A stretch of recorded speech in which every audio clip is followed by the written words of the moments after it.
Photo courtesy Kinja commentary and Dalton. When last we heard of Mad Mike Hughes, the 61-year-old limo driver and stuntman who planned on launching a $20,000 steam-fueled rocket with research Flat Earth painted on the side some 1,800 feet into the air at 500 miles per hour, the gosh darn government had intervened to tell him he couldn't conduct any such launch on public lands.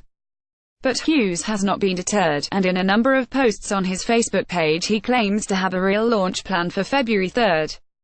This one will be a vertical rather than horizontal launch, which Hughes believes will prevent him from crossing over into public property and thus getting in trouble with the government. That way we got enough buffer that when it lands, it will not be on Bureau of Land Management property, Hughes said in a video last week.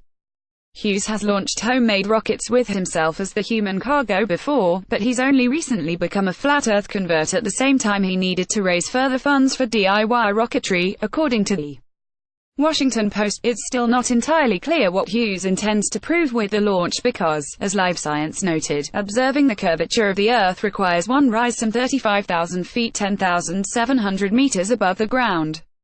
Hughes' rocket will not be capable of attaining anywhere near that height, which is good because videos of his parachutes are far from reassuring. However, our guy is not a huge fan of the scientific disciplines anyhow, as he told the Associated Press in a prior interview. "We don't believe in science.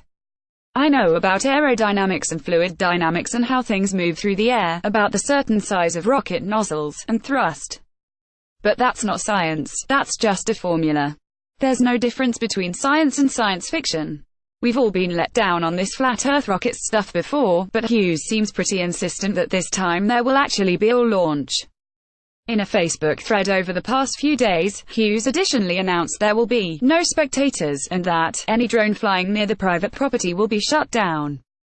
"Our own drones will be recording anyone filming, and the license plates. I am the only man in history to design, then build, then launch myself in my own rocket," he added.